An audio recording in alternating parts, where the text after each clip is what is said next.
नमस्ते। आप सबका स्वागत है आज के इस कार्यक्रम में, जो एक अलग पहचान बनाने जा रहा है आप सबके माध्यम से। हम मिस कर रहे हैं इस वक्त, किसी टेक्निकल वजह से श्री अंशुमली शर्मा जी अभी तक ज्वाइन नहीं कर पाए, बट वो जल्दी ही हमारे को ज्वाइन करेंगे। और उनके अथक प्रयासों से हम इस कार्यक्रम को ऑर्गेनाइज कर पाए हैं। और यह एनएसएस के सभी वॉलंटियर टीचर्स का एक ऐतिहासिक स्टेप होगा, क्योंकि अभी थोड़ी समय में हम क्या करने जा रहे हैं मैं उसकी आपको रूपरेखा बताऊंगा। और आपको भी लगेगा कि आप एक बहुत इम्पोर्टेंट काम के साथ जुड़ने जा रहे हैं। मेरा नाम है राजीव खुराना। मैं लंग केयर फाउंडेशन का फाउंडर ट्रस्टी हूं। और हम आज लॉन्च करने वाले हैं आपके माध्यम से एक्ट ACT, अर्थात air pollution and climate action task force. क्या ये जरूरी है? क्या हमें प्रदूषण पे कार्य करना आवश्यक है, या इतने समय तक हमने आराम किया, थोड़ा और आराम कर लेते हैं? किसी ने सच कहा था, the right time to start was 20 years ago and the second right time is now. और अगर अब नहीं करेंगे तो कब करेंगे? मेरा कई बार बड़ी उम्र के लोगों के साथ झड़प भी हो जाती है, जब वो कहते हैं युवाओं को कि सॉरी, हमसे गलती हुई, हमने एयर को पोल्यूट कर दिया, अब हम युवा पीढ़ी से अनुरोध करेंगे कि वह इसे साफ कर सके। और मेरा हाँ, मानना यह है कि अगर गंदगी आपने फैलाई है तो ठीक भी आप ही को करना होगा। युवा पीढ़ी उसमें सहयोग जरूर देगी, लेकिन अपनी प्रॉब्लम्स की वजह को युवा पीढ़ी पे मत डालिए। और युवा पीढ़ी से अनुरोध मत कीजिए कि वो आपकी क्रिएट की हुई सभी समस्याओं का समाधान करें। अभी आप यहीं पर हैं, और जब तक हैं आपको भी सांस लेना है।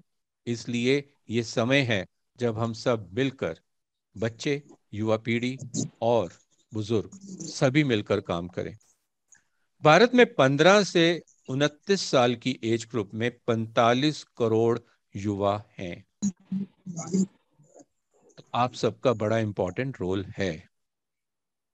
और मजे की बात यह है कि ये युवा शायद बड़ों की बात ना सुने, लेकिन बड़ों को इन्हें अपनी बात सुनानी होगी। और यही शर्मा युवा बंदी दो एक। अपने से छोटी उम्र के बच्चों को जब समझाएंगे तो वो इन्हें सुनेंगे। तो क्या होना चाहिए, आज हम इस विषय पर चर्चा करेंगे। और श्री अंशुमली जी ज्वाइन कर चुके हैं। इस कार्यक्रम के पीछे क्या सोच है, हम आगे बढ़कर क्या करेंगे, मैं उनसे अनुरोध करूंगा कि वे कुछ शब्द कहें। और फिर मैं एक छोटी सी प्रेजेंटेशन के साथ कार्यक्रम को आगे बढ़ाऊंगा। Shri अंशुमली ji, thank you so much. आपने इस कार्यक्रम को इतना बेहतर तरीके से ऑर्गेनाइज किया, और मैं आपसे अनुरोध करता हूं कि आप अपने कुछ शब्द कहें प्लीज। जी जी, thank you Rajiv ji, uh, Anand ji, और इस वेबिनार में जो सभी एनएसएस के कार्यक्रम अधिकारी, कोऑर्डिनेटर्स और कुछ स्वयंसेवक भी मैं देख रहा हूँ जुड़े हैं, सभी का स्वागत है आज के इस वेबिनार में, जो मुख्य रूप से जैसा आप देख पा रहे हैं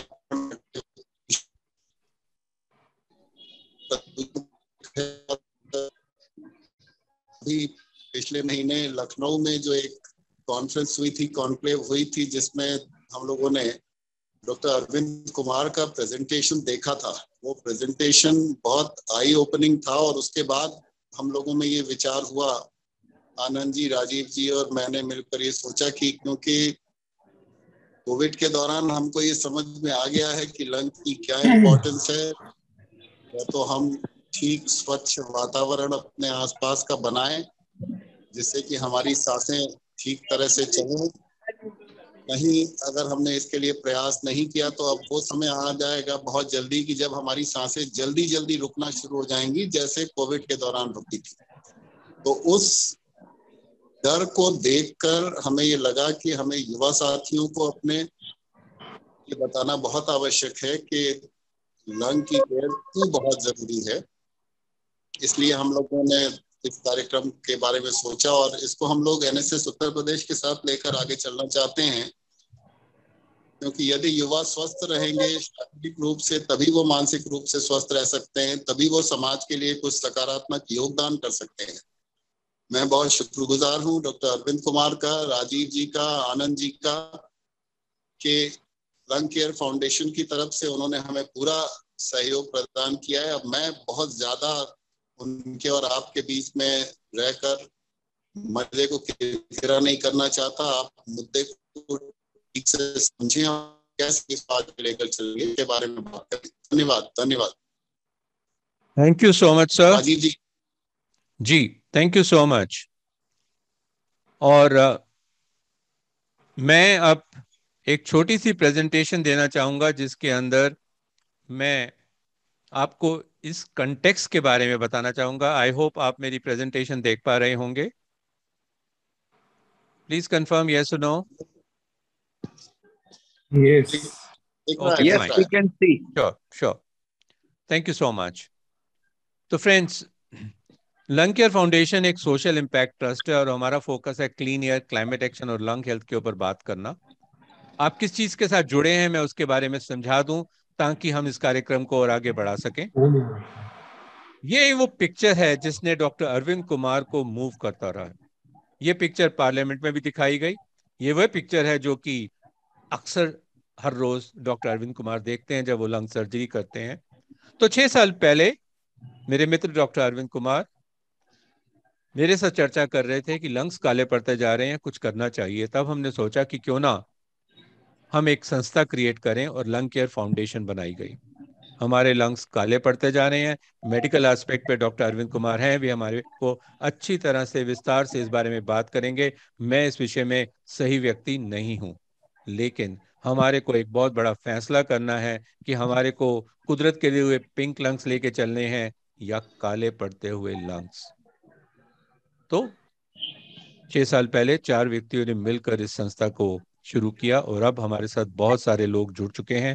डॉक्टर एपी महेश्वरी हमारे पेट्रन हैं और वे हमारा काफी मार्गदर्शन कर रहे हैं, लीड कर रहे हैं हमारे साथ में। और हमारे ट्रस्टीज हैं डॉक्टर अरविंद कुमार, मैं, डॉक्टर बिलाल बिन आसिफ एंड अभिषेक कुमार जो हमारे सीईओ भी हैं। लंग केयर फाउंडेशन 3 चीजों पे फोकस करता है: अवेयरनेस क्रिएशन, जानकारियां देना, क्लिनिकल केयर, और साथ ही साथ थिंक टैंक रिसर्च करके उस रिसर्च को आम भाषा में लोगों तक पहुंचाने की कोशिश करता है। हमने इस दौरान में बहुत सारे काम किए। शुरू किया था स्कूल के बच्चों के साथ, 5वीं क्लास के बच्चों से, और वहां से पहुंचते पहुंचते आज हम एनएसएस के साथ मिलकर, कॉलेज के स्टूडेंट्स के साथ और कॉलेज के टीचर्स के साथ मिलकर इसे आगे बढ़ाने की कोशिश करते हैं। हमने इस दौरान में गिनीज वर्ल्ड रिकॉर्ड बनाया जिसकी झलक मैं थोड़ी देर में आपको दूंगा। डॉक्टर्स के साथ मिलकर हमने काम किया, स्कूल के प्रिंसिपल्स के साथ मिलकर काम किया। बहुत ही वैरायटी में दुनिया में कई जगहों पर हमने अपनी छाप छोड़ने की कोशिश करी। हमारे खूब सारे कार्यक्रम हैं जो आज समय नहीं है इनके बारे में मैं आपको बताऊं, लेकिन एक झलक है कि हम हर तरह के लोगों तक पहुंचने की कोशिश कर रहे हैं ताकि हम उनकी लंग हेल्थ का ख्याल कर सके। भारत में आज 2.6 बिलियन लंग्स हैं, हर व्यक्ति के पास 2 हैं। और ये एक बहुत बड़ी समस्या है क्योंकि जब 25,000 बार सांस हर व्यक्ति लेता है तो सांस तो हम स्वच्छ लें, लेकिन ये एक हमारे लिए चैलेंज है। ये जो फोटो देख रहे हैं ना आप, ये एक्चुअल में 5,003 बच्चे बैठे हुए हैं। और 23 दिसंबर 2017 को हमने गिनीज वर्ल्ड रिकॉर्ड बनाया था जब बच्चों ने लंग के फॉर्मेशन में बैठकर दुनिया को बताने की कोशिश की कि लंग हेल्थ कितनी वाइटल है। और आई एम श्योर आप देखना चाहेंगे कि वो गिनीज वर्ल्ड रिकॉर्ड बना कैसे था। ये बहुत लंबा कार्यक्रम था, लेकिन इसकी एक क्लिपिंग 1 मिनट की मैं आपके सामने रखना चाहूंगा और मैं चाहूंगा कि आप इसे अवश्य देखें। और प्लीज अगर साउंड ना आ रही हो तो मुझे बताया जाए। 23 दिसंबर 2017 को 35 स्कूलों से आए 5,003 स्कूली बच्चों ने मिलकर दिल्ली में वायु प्रदूषण के बढ़ते खतरे की ओर सबका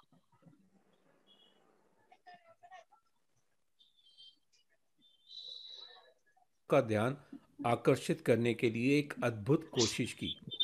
सभी बच्चों ने मिलकर हैप्पी हेल्दी लंग्स यानी गुलाबी स्वस्थ फेफड़ों का संदेश देते हुए लंग्स की शेप में खड़े होकर नया गिनीज वर्ल्ड रिकॉर्ड भारत के लिए बनाया। बच्चों की ऊर्जा एवं उत्साह देखने लायक थी और उन्होंने दुनिया को दिखा दिया कि हम में से हर एक व्यक्ति खराब हवा को साफ रखने में लाभकारी कार्य कर सकता है। माननीय श्री अनिल बैजल, लेफ्टिनेंट गवर्नर दिल्ली की उपस्थिति में सभी का मनोबल बहुत बड़ा और बच्चों के इस उत्साहवर्धक कार्यों के लिए लंग केयर फाउंडेशन ने उन्हें लंग एम्बेसडर के नाम से नवाजा। इन सभी बच्चों ने अपने नेतृत्व से इतिहास रचा, दुनिया का सबसे बड़ा इंसानों द्वारा शारीरिक अंग बनाकर। भारत के राष्ट्रपति एवं प्रधानमंत्री ने भी अपने पत्रों द्वारा बच्चों को लंग एम्बेसडर बनने की बधाई दी और प्रोत्साहित किया। आई एम श्योर 23 दिसंबर आपको ये चीज पसंद आई होगी। उसके बाद लॉकडाउन के दौरान में भी लंग केयर फाउंडेशन ने बहुत काम करा। हमने 100 से ऊपर वर्चुअल इवेंट्स करे और लगभग 23 कंट्रीज तक अपनी आवाज पहुंचाने की कोशिश करी। इस दौरान में हमने कोविड के दौरान मेडिसिन भेजने की कोशिश की और आपको ये जानकर खुशी होगी कि डोनेशंस इकट्ठी करके हमने 14 स्टेट्स में लगभग 65,000 गांव वालों को दवाइयां भेजने की कोशिश की। इनफैक्ट जब हमें गिनीज वर्ल्ड रिकॉर्ड एक तरफ मिला तो ये इन बच्चों द्वारा बनाया गया एक थैंक यू नोट जो हमारे पास है, ये भी हमारे पास किसी गिनीज वर्ल्ड रिकॉर्ड से कम नहीं है। ये बताता है कि वो कितने थैंकफुल हैं जो लंग केयर फाउंडेशन ने उनके परिवार के लिए दवाइयाँ भिजवाई।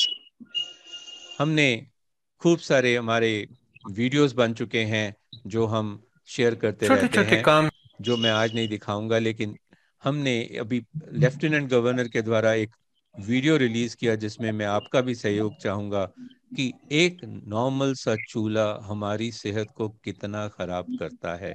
मैं चाहूंगा कि इसे आप जरूर देखें क्योंकि आपको इस मैसेज को सब जगह पर पहुंचाना होगा। कहते हैं कि मिट्टी का चूल्हा एक ऐसी चीज है जिस पर बने खाने का स्वाद और खुशबू की कोई बराबरी ही नहीं। हाँ जी, तारीफ करनी है तो चूल्हे पर खाना बनाने वाली के हुनर की कीजिए, ना कि चूल्हे की। कोयले, उपले या लकड़ी से जलने वाला यह चूल्हा तो सिर्फ धुआं देता है, ढेर सारा धुआं। दिन भर में लगभग 100 सिगरेट पीने के बराबर फेफड़ों को झुलसा देने वाला धुआं। इस धुएं से नारी के अलावा घर के बच्चों और बुजुर्गों सभी पर बुरा असर पड़ता है। नादान है हर घर का मुखिया जो स्वाद तो चाहता है पर धुएं पर दी गई परिवार की सेहत की कीमत को नहीं जानता। अज्ञान भी नारी, बच्चों और बड़े बूढ़ों पर एक तरह का अत्याचार है। कोयले, उपले या लकड़ी के चूल्हे के धुएं को कीजिए घर से दूर। इस्तेमाल में लाइए एक अच्छा और सही गैस का चूल्हा जरूर। घर की नारी संग कीजिए प्यार, ना कि अपनी उपेक्षा का अत्याचार।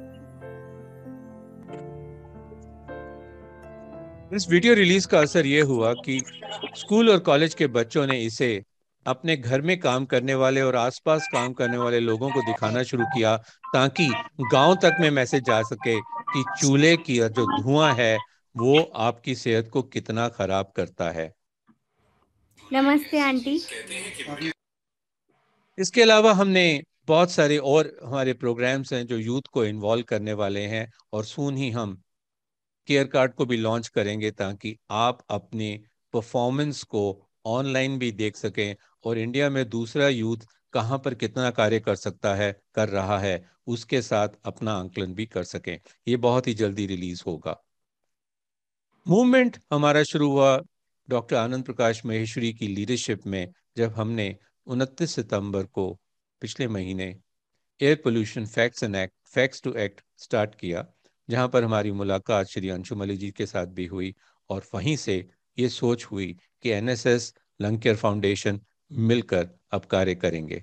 और मैं थैंकफुल हूँ डॉक्टर एपी महेश्वरी का एंड मिस्टर अंशुमली शर्मा का कि उनकी लीडरशिप में हम इसे आगे बढ़ा रहे हैं। हमने लखनऊ में ही एक और एक्सपेरिमेंट भी किया कि हमने ड्राइवर्स की भी ट्रेनिंग करी और एक कार्यक्रम लॉन्च किया, वादा, vehicular air pollution and drivers actions, ताकि वो जब रोड पर चल रहे हैं तो अपनी सेहत का भी ध्यान रखें और धुएं से दूसरों की सेहत को भी बचाने की कोशिश कर सकें। डॉक्टर एपी महेश्वरी की लीडरशिप में हमने अब कार्यक्रम लॉन्च किया है shape UP, solutions for health, air pollution and environment. आज का कार्यक्रम उसी का एक हिस्सा है। ये शेप यूपी से शुरू करते हुए शेप इंडिया तक फैलेगा ये कार्यक्रम, क्योंकि हर स्टेट में इसकी ज़रूरत है, लेकिन यूपी एक एग्जाम्पल बनेगा कुछ ही समय के अंदर, क्योंकि यहाँ पर बहुत ही मोटिवेटेड व्यक्ति हैं सिविल सोसाइटी के, जिन्होंने इसके ऊपर काम करना शुरू कर दिया है और डॉक्टर एपी महेश्वरी इसे लीड कर रहे हैं।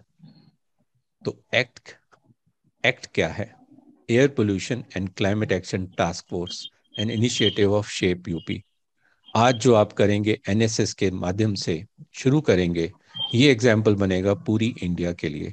हमें 28 स्टेट्स, 7 यूनियन टेरिटरीज, सब जगह तक पहुंचना है, सब तक, क्योंकि हमारा लक्ष्य बहुत ही सिंपल है और वो ये है 10 करोड़ युवाओं तक पहुंचना और उनके माध्यम से समाज में परिवर्तन लाने की कोशिश करना। इसमें 3 ही स्टेप्स हैं। हम लोगों को इन्वॉल्व करें, उन्हें इंस्पायर करें और उनके माध्यम से इम्पैक्ट करें, और ये यूएन के सस्टेनेबल डेवलपमेंट गोल्स का भी एक हिस्सा बनेगा। अब सवाल ये है कि क्या इसके लिए हम तैयार हैं और हम इसे कैसे करेंगे? हम इंटरनेशनल फ्रेमवर्क क्रिएट करेंगे पार्टनरशिप्स के माध्यम से। हम आप जैसे लोगों को मेंटर बनाएंगे। आज एक इंट्रोडक्टरी सेशन है, ट्रेन द ट्रेनर प्रोग्राम जल्दी ही होगा, ताकि आगे बढ़कर आप औरों को ट्रेन करना शुरू करें और आपको इसके ऊपर बहुत डिटेल में ट्रेनिंग भी दी जाएगी, सर्टिफाई भी किया जाएगा। साथ ही साथ आप ही के माध्यम से 10 करोड़ युवाओं को तैयार करने का हम सब मिलकर लक्ष्य पूरा करेंगे और फिर उनकी ट्रेनिंग शुरू कीजिए आपके माध्यम से और हाइब्रिड मोड से, यानी कि फिजिकल फॉर्म में भी होगा, वर्चुअल फॉर्म के अंदर भी होगा, और हम उन्हें कहेंगे captain act, captain air pollution and climate action task force. और उसके बाद उनसे उम्मीद की जाएगी कि पूरे भारत को बदलने की कोशिश बिल्कुल मत कीजिए। जहां आप पढ़ते हैं या जहां पर आप रहते हैं, उसी के 1 या 2 किलोमीटर के दायरे में कुछ कार्य कीजिए, वहां पर सुधार लाइए। जब वो सुधार आसपास के दायरे में ही होना शुरू हो जाएगा, चाहे वो 100 मीटर का दायरा ही क्यों ना हो, तो स्टेट ऑफ एक्सेलेंस क्रिएट होगी। जब लोग अपने अपने दायरे में काम करेंगे और रिजल्ट्स लेकर आएंगे, भारत बदलता हुआ नजर आएगा। लेकिन अगर कोई एक व्यक्ति बोले कि मैं पूरे भारत को बदल दूंगा, ऐसा नहीं होगा जब तक कि हम सब मिलकर इसके ऊपर प्रयास ना करें।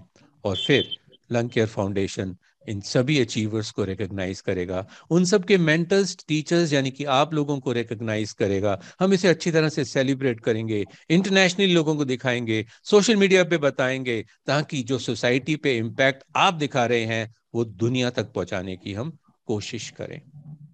तो मेरा आप लोगों से सिर्फ एक ही प्रश्न है, और वो ये कि क्या आप तैयार हैं?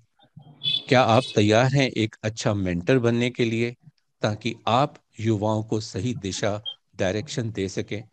इसके लिए 3 चीजों की बड़ी आवश्यकता होगी। इसे मिशन मान लेना और इसको पैशन और कंपैशन के साथ करना। पैशन भी होगा आपका और पूरा कंपैशन भी होगा, तब बात बनेगी। और अगर आप कहते हैं हाँ, तो वाई कर दीजिए टाइप चैट में, ताकि मुझे तेजी से पता लगे कि आप लोग कह रहे हैं हाँ। Why why why why why why. और अगर नहीं है तो छोड़ दीजिए, कमेंट मत कीजिए, या फिर एन भी कह दीजिए नहीं मेरे बस का नहीं है, मैं नहीं करूंगा, समाज को बदलने की बिल्कुल भी कोशिश नहीं करूंगा, क्योंकि ये मेरा काम नहीं है, समाज जैसा है वैसे रहेगा। लेकिन अगर आप सोचते हैं कि आप मूलभूत परिवर्तन कर सकते हैं, तो चलिए वाई टाइप कीजिए, अपना कमिटमेंट उसके अंदर डालिए।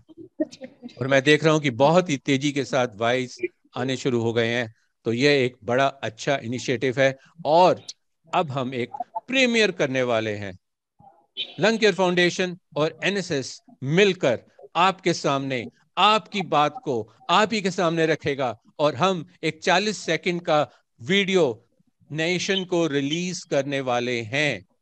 और अगर आप लोगों की सपोर्ट है तो मैं इसे क्लिक करूंगा और इसे आपके साथ रिलीज करूंगा और फिर आप इसको सोशल मीडिया पर दूसरों तक दिखाने की कोशिश करेंगे। मैं रिक्वेस्ट करूंगा इकट्ठा हमारे जो पैनलिस्ट हैं, doctor AP Maheshwari, doctor Charu Rawat, Shri Anshumali Sharma ji and doctor Arvind Kumar, चारों मिलकर एक बार मुझे यस बोलें तो मैं इस वीडियो को आप सबके सामने, नेशन के सामने रिलीज करना चाहता हूं। So do I get your yes, please? Yes. Yes, yes. Yes. Thank you so much. And here we are releasing our video. आज कुछ करते हैं।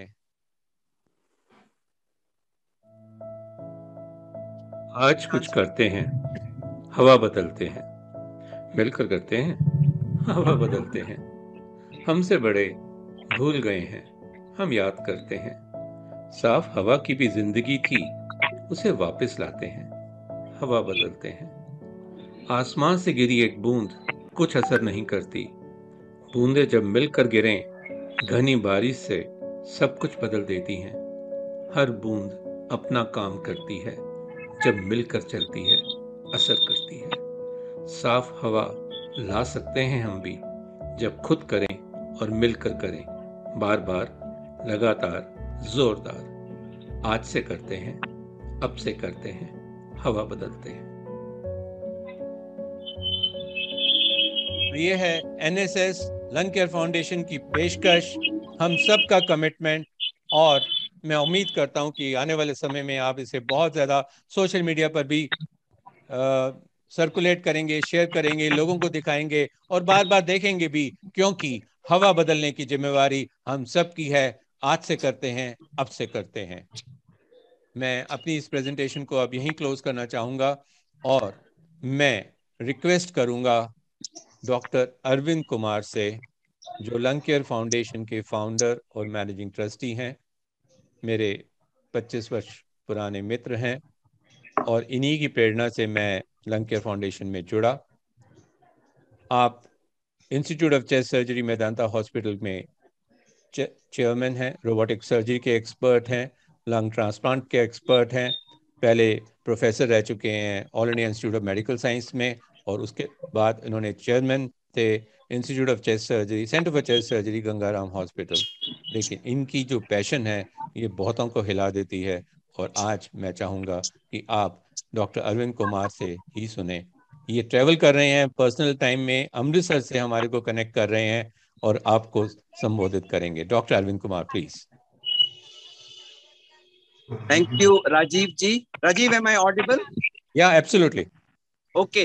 So, my dear Rajiv ji, माननीय doctor Maheshwari, doctor Rawat, doctor Anshumani Sharma ji, NSS से जुड़े हुए पूरे UP राज्य से जुड़ने वाले सभी मेरे माननीय अतिथियों, आप सब VVIPs हैं जो पूरे यूपी से हमारे साथ जुड़ रहे हैं, और लंग केयर फाउंडेशन के मेरे सभी साथियों, आप सबको मेरा सादर नमस्कार।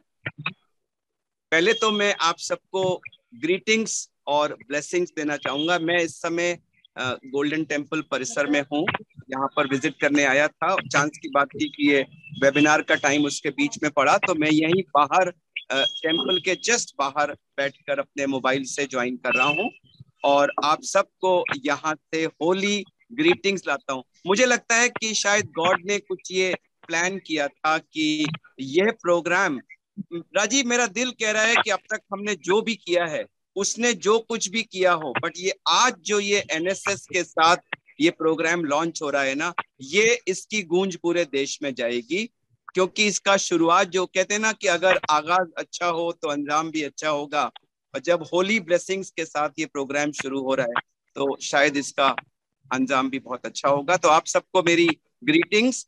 राजीव जी ने आपको लंग केयर फाउंडेशन के बारे में, हवा के बारे में, सब चीजों के बारे में समझा दिया है। मेरा काम है अगले 20 मिनट में आपको एक बहुत ही कड़वी लेकिन सच्चाई के साथ रूबरू कराना। जो हवा हम सांस के द्वारा अंदर ले रहे हैं, ये सोच के कि हम इसके सहारे जी रहे हैं, लेकिन उसकी वजह से पल पल हम कितना मर रहे हैं और जीने के साथ साथ कितना मौत के पास जाते जा रहे हैं हर सांस के साथ। हर बड़ा पैराडॉक्स है ये कि हर सांस हमें जिंदा भी रख रही है, लेकिन हर सांस हमें मौत के करीब भी ले जा रही है, क्योंकि उस सांस में जहर हमारे शरीर के अंदर जा रहा है। तो इसी के बारे में आपको एज ए डॉक्टर क्या सच्चाई है, ये अगले 20 मिनट में मैं आपको बताऊंगा। Matrushri, can I have the presentation please?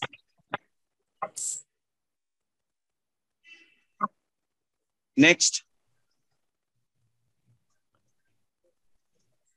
तो बहुत से लोग, सबसे पहले तो मैं आपको ये बताना चाहूंगा कि बहुत से लोग ये सोचते हैं कि जो एयर पोल्यूशन है ये एक केमिकल इशू है, एनवायरमेंटल इशू है। मैं आपका पहला ये बात क्लियर करना चाहता हूं कि ना तो ये कोई केमिकल इशू है, ना ये एनवायरमेंटल इशू है, ये प्योर हेल्थ इशू है।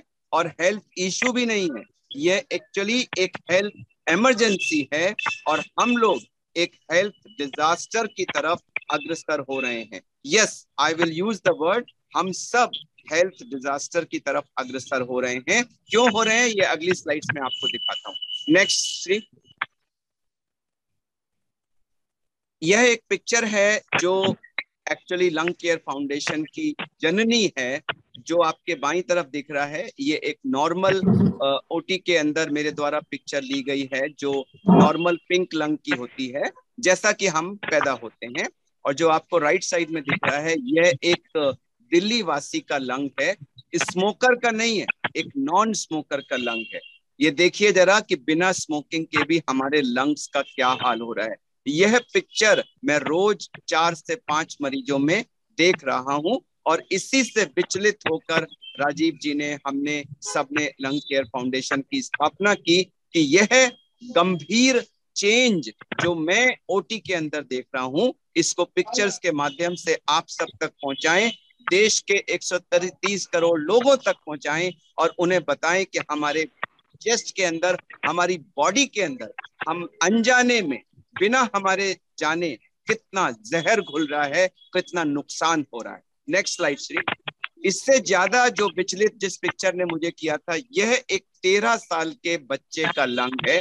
और आप ये देखिए कि अगर 13 साल की जल्दी की उम्र में इस बच्चे के लंग्स पे ऐसे काले काले दाग पड़ गए, तो आप सोचिए कि जब ये 40 साल तक पहुंचेगा, अगर ये 40 साल तक पहुंचा तो इसके लंग्स का क्या हाल होगा। यही चीज है जो हम सबको 130 करोड़ लोगों के घरों तक, उनकी आंखों तक, उनके दिमाग तक पहुंचानी है कि भाइयों और बहनों, हमारे शरीर के अंदर यह एक भयंकर नुकसान हो रहा है बिना हमारे नॉलेज के, और हमें इसको रोकना होगा आज ही, अभी। अदरवाइज हम तो गए गए, हमारी अगली नस्ल जो है उस पर भी बुरा असर पड़ रहा है। Next slide. मैं आपको एक पिक्चर दिखाऊंगा जिसमें मैंने अपने 30 वर्ष का जो अनुभव है उसकी कंपैरिजन किया है। 1988 में मैंने ऑल इंडिया इंस्टीट्यूट में as a lung cancer surgeon अपना करियर शुरू किया था, और 2018 में मैंने गंगाराम हॉस्पिटल में अपना डेटा लंग कैंसर का देखा।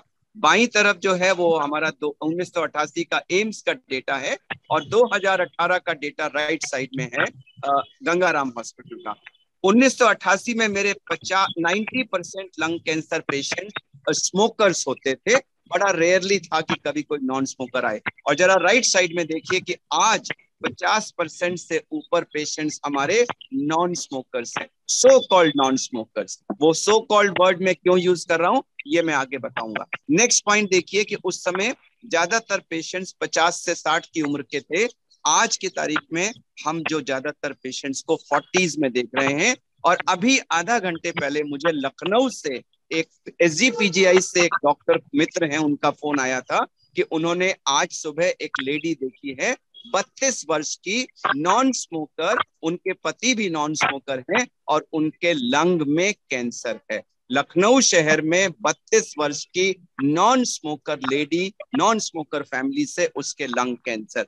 तो हमें सोचना पड़ेगा कि यह जो भयंकर चेंज है ये क्यों हो रहा है। तीसरा पॉइंट देखिए कि उस समय 88 में कोई भी महिला, बहुत रेयर होता था कि किसी महिला में हो, आज 40% पेशेंट्स मेरे महिला हैं। जैसा मैंने बताया आज सुबह का जो पेशेंट है वो एक 32 वर्ष की महिला है। पहले मैं लंग जब देखता था तो ज्यादातर पिंक होते थे, जो स्मोकर्स होते थे उनमें काले काले लंग होते थे। आज मेरी आंखें तरस गई हैं कोई पिंक लंग देखने के लिए। जितने भी लंग मैं देखता हूं उन सब पे काले स्पॉट होते हैं। नेक्स्ट स्लाइड सी। तो हम सोचने को मजबूर, ये मैंने बताया, ये एक और मेरी पेशेंट थी जो 28 वर्ष की थी जिसको लंग कैंसर डायग्नोज हुआ था। इसके पेरेंट्स इसकी शादी करने के लिए सोच रहे थे और ओपीडी में मैंने उनको बताया कि नहीं, इसको तो स्टेज 4 लंग कैंसर है। आप सोचिए उस फैमिली पर क्या बीती होगी। Next slide please Shri, next slide. तो हम सोचने को मजबूर हो जाते हैं कि यह क्यों हो रहा है। इसका सच्चाई ये है कि हम रोज 25,000 बार सांस लेते हैं। श्री आप स्लाइड मूव करते रहिएगा, you know when to change, जिससे मुझे बार बार ना कहना पड़े। हाँ, हम सब 25,000 बार सांस लेते हैं दिन में और 10,000 लीटर हवा हम रोज इनहेल करते हैं। लेकिन उस हवा में हम भारी मात्रा में पॉल्यूशन के वजह से टॉक्सिन्स को स्मोक ले रहे हैं। जो स्मोक करते हैं लोग, उनके जो सिगरेट का स्मोक होता है उसमें 4,000 से ऊपर केमिकल्स होते हैं और उसमें से 100 के करीब केमिकल्स ऐसे हैं जो WHO ने कैंसर कॉजिंग एजेंट्स के रूप में प्रूव किए हुए हैं। और वही चीज मैं आपको बताना चाहूंगा कि जो पोल्यूशन का धुआं होता है उसमें भी ज्यादातर वही केमिकल्स होते हैं और पोल्यूशन का धुआं भी वही कार्य करता है जो सिगरेट का धुआं करता है। एक कन्वर्जन फैक्टर आया है कि अगर आपका PM 2.5 22 माइक्रोग्राम के बराबर है तो वो लंग को नुकसान करने के सूरत में 1 सिगरेट के बराबर होगा। यानी अगर आज लखनऊ शहर में आपका PM 2.5 220 है, जो प्राय है दिल्ली में आज 270 से ऊपर है, तो इसका मतलब लखनऊ शहर में रहने वाला हर व्यक्ति 10 से 12 सिगरेट पी रहा है बिना सिगरेट पिए।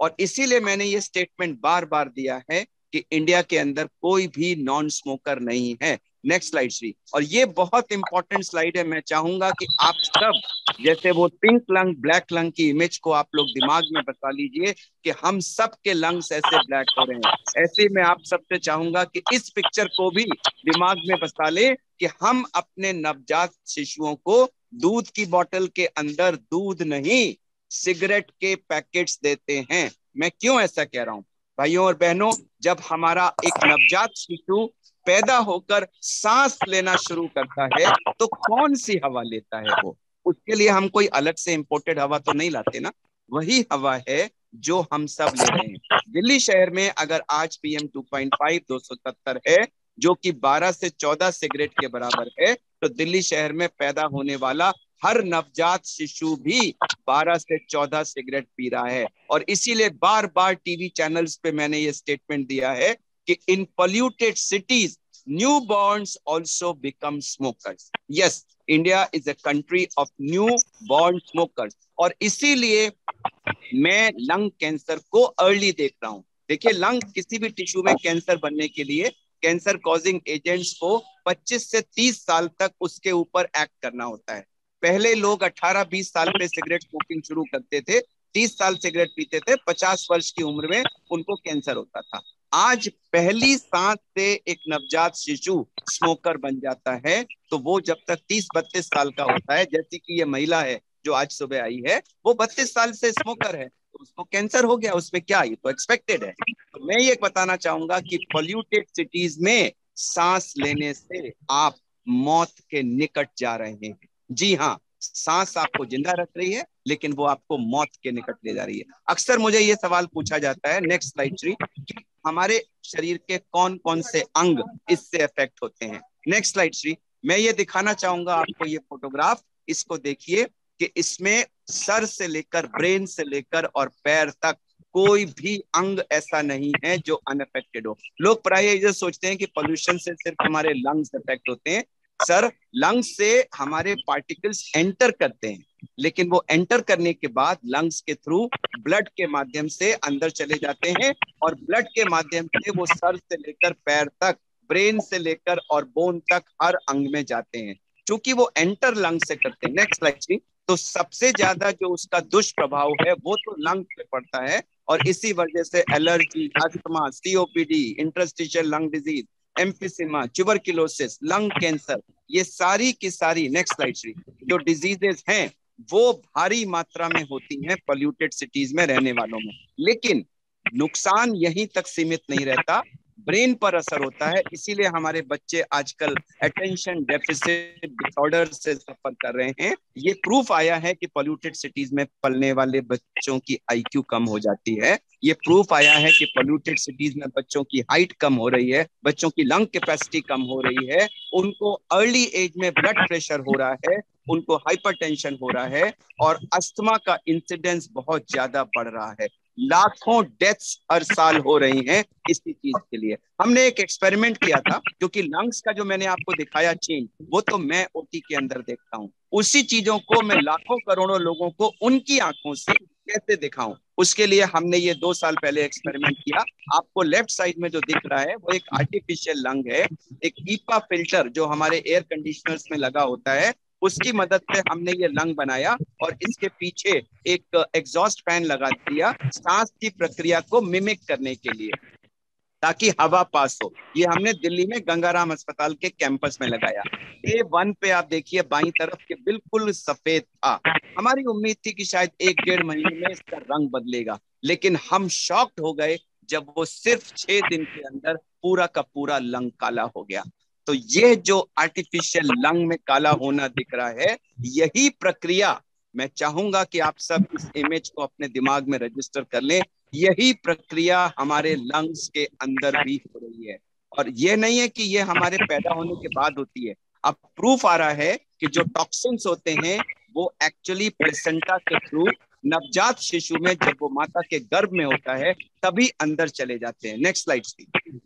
ये वाली स्लाइड ध्यान से देखिए। The harmful effects of air pollution start even before we are born.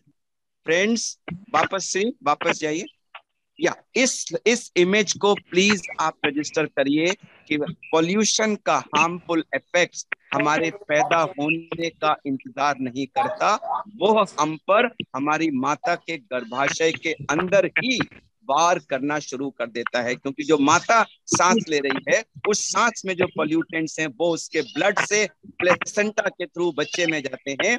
बच्चे में कंजेनाइटल डिफेक्ट्स, ग्रोथ रिटार्डेशन, बच्चे की डेथ, अर्ली डिलीवरी, बहुत सारी ग्रोथ रिटार्डेशन, बहुत सारी प्रॉब्लम्स कॉज करते हैं। और फिर जब बच्चा बाहर आता है और सांस लेता है तो वो पहली सांस से स्मोकर हो जाता है। जब ये हालात हैं तो क्या ये सरप्राइज है कि लंग केयर फाउंडेशन ने अभी दिल्ली के बच्चों में एक स्टडी की, तो उसमें पाया कि हमारे 30% से ऊपर बच्चे दिल्ली के अंदर अस्थमैटिक हैं, और 40% से ऊपर बच्चे ओबीज हैं। और जो ओबीज बच्चे होते हैं उनमें अस्थमा का इंसिडेंस 200 गुना ज्यादा होता है। और अस्थमा और ओबेसिटी, ये दोनों चीजें मिलकर बच्चों का बुरा हाल कर रही हैं। अनबॉर्न बेबीज में इफेक्ट होता है, बच्चों में इफेक्ट होता है, और एल्डरली लोगों में इफेक्ट होता है। Next slide Shri. कई बार ये कहा जाता है कि अरे मौत तो सिर्फ 70 लाख ही हो रही हैं, उससे क्या हुआ, 130 करोड़ में 70 लाख क्या फिगर होती है। मैं आपको बताना चाहूंगा कि मौत जो है वो इस पिरामिड का टॉप पे टिप है, बॉटम है नॉर्मल पॉपुलेशन। 130 करोड़ लोग हैं नीचे बॉटम पे, वो पॉल्यूशन से एक्सपोज होते हैं। पहले हमारे लंग की एक्स्ट्रा कैपेसिटी जो होती है वो खाता है पॉल्यूशन, हमें कोई सिम्टम नहीं होते। उसके बाद स्टेज आती है जब हमें थोड़े बहुत सिम्टम शुरू होते हैं, फिर ज्यादा सिम्टम होते हैं, हम डॉक्टर के पास जाते हैं, फिर ज्यादा सिम्टम्स होते हैं, हम डॉक्टर के पास बार बार जाते हैं, फिर ज्यादा सिम्टम्स होते हैं, हम बार बार इमरजेंसी में जाते हैं, और फाइनली डेथ होती है। तो death is only the tip of the pyramid. उससे पहले डिजीज, डिसेबिलिटी, डिसेबलमेंट और उसका जो कॉन्सिक्वेंस है, इकोनॉमिक इम्पैक्ट, वो पूरी सोसाइटी के 130 करोड़ लोगों को झेलना पड़ता है। Next slide please. अक्सर ये कहा जाता है कि अगर हम पोल्यूशन के मेजर्स लेंगे तो उसमें बड़ी कॉस्ट लगेगी। मैं उनको बताना चाहूंगा कि अगर आप पोल्यूशन के मेजर्स नहीं लेंगे और पोल्यूशन के द्वारा 130 करोड़ लोगों की हेल्थ का बाजा बजता रहेगा, खासकर से बच्चों का, तो उनके ट्रीटमेंट पे जो कॉस्ट होगी, उनकी फैमिलीज जो डिस्टर्ब होंगी, उनके पेरेंट्स जो अपने जॉब से ऑफ रहेंगे, जो उनकी बीमारी की वजह से छुट्टी लेनी पड़ेगी, और फिर जो उनकी pre mature early untimely death होने से जो नुकसान होगा, अगर आप इस सारे नुकसान को कैलकुलेट करें तो ये पोल्यूशन को कम करने के उपायों में करे गए खर्चे से कहीं कहीं कई गुना ज्यादा होगा। समरी क्या है? समरी ये है कि air pollution is a public health emergency. यह कोई इलेक्टिव चीज नहीं है कि हमारी चॉइस है कि हम करें या ना करें।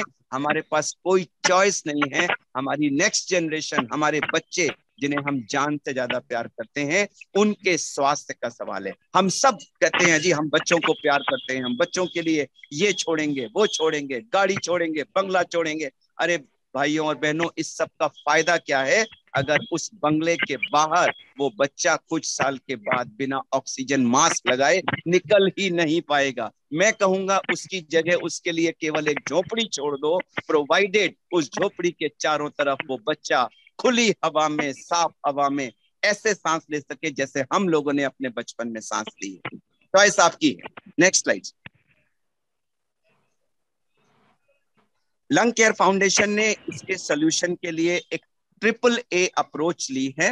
हमारा ये मानना है कि लोगों को अभी इसके बारे में अवेयरनेस नहीं है, और इसीलिए डॉक्टर महेश्वरी की अध्यक्षता में हमने और अंशुमणि जी के सहयोग से, डॉक्टर रावत के सहयोग से हमने आज ये प्रोग्राम किया है। आप सब लोग आज के बाद हमारे माउथ बनेंगे, हमारी तरह इस सूचना को सब लोगों के साथ शेयर करेंगे। हमारा पहला स्टेप है लोगों को अवेयर कराना। अगर किसी को किसी के बारे में मालूम ही नहीं है, हम कैसे उम्मीद कर सकते हैं कि वो उसका कोई सोल्यूशन करेगा? तो स्टेप 1 है अवेयरनेस, यानी लोगों को इसके बारे में बताएं। उसके जब वो अवेयर होंगे तो वो अवेकेंड होंगे, वो चेतेंगे, अरे बाप रे इतना भयंकर नुकसान हो रहा है, अरे यार हम कैसे बैठे रह सकते हैं। उनके अंदर उनकी चेतना जागेगी, अंतर्मन जागेगा, और उसके बाद वो एक्शंस लेंगे। इन एक्शन से हम क्लीन एयर अचीव कर पाएंगे। So awareness, awakening and action, ये हमारा प्लान है, और हम इसमें डॉक्टर्स का बहुत इंपॉर्टेंट रोल मानते हैं। मैं इस समय गोल्डन टेम्पल में होने के बावजूद भी इस सेमिनार में क्यों जुड़ा हूं? क्योंकि मेरा दिल इस टॉपिक के लिए बीट करता है। रात के 3 बजे भी अगर कोई मुझे कहेगा कि वहां एयर पोल्यूशन पे सेमिनार है, 2 लोग सुनने वाले बैठे हैं, मैं भाग करके वहां उन 2 लोगों को एड्रेस करने लग जाऊंगा। Because we see the damage caused by air pollution, इसलिए हम मोटिवेटेड हैं, और हम जब लोगों से हेल्थ के बारे में बात करेंगे तो उन पर असर पड़ेगा। So doctor is a motivator. लेकिन डॉक्टर से ज्यादा हम सोचते हैं आज रोल होगा आप लोगों का, टीचर्स का, जो NSS के वॉलंटियर्स हैं।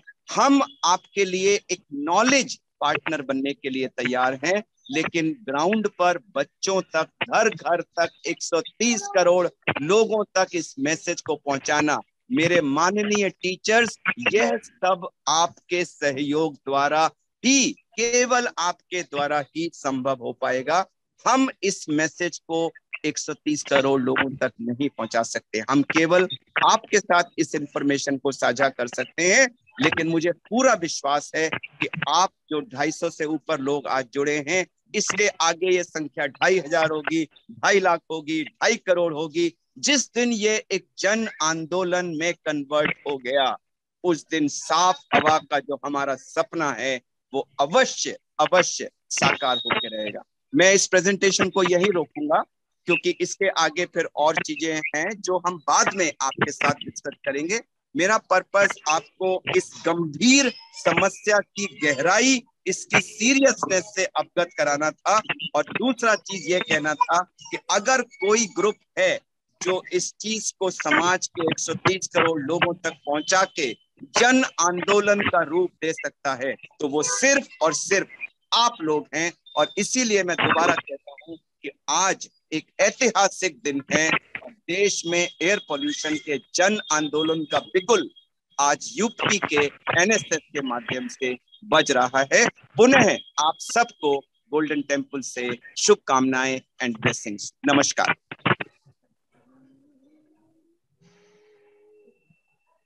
Thank you very much, Dr. Arvind Kumar. आपने सब लोगों को इतना मूव किया कि मैं चैट बॉक्स पढ़ रहा हूं और सब लोगों को ये कार्यक्रम में ज्यादा उत्साह मिल रहा है। वो प्रॉमिस कर रहे हैं कि वो मिलकर इसके ऊपर कार्य करेंगे। और मुझे पूरी उम्मीद है आपने पहले ही गुरुजी से आशीर्वाद ले ही लिया होगा, और गोल्डन टेम्पल का ये आशीर्वाद यूपी के हर टीचर तक पहुंच जाएगा, वो आशीर्वाद, ताकि सब मिलकर इसके ऊपर कार्य कर सकें। Thank you very much doctor Arvind, आपने ज्वाइन किया। और मैं समझ सकता हूं कि आपके कुछ और भी कमिटमेंट्स होंगे। तो अगर मैं अब इस सेशन को आगे बढ़ाना चाहूंगा, और आपका मेरे बहुत मेरे बहुत शुक्रिया आसपास सभी। एक भीड़ इकट्ठी हो गई है कि ये क्या बोले जा रहा है ये बंद। कोई बात नहीं, आप बाय। अपने कार्यक्रम के साथ चलिए। धन्यवाद बहुत बहुत। Thank you so much. Alright friends, time now to come back to our panelist. और आप लोगों ने इस कार्यक्रम में बहुत अच्छी तरह से पार्टिसिपेट किया और इसे समझने की कोशिश की।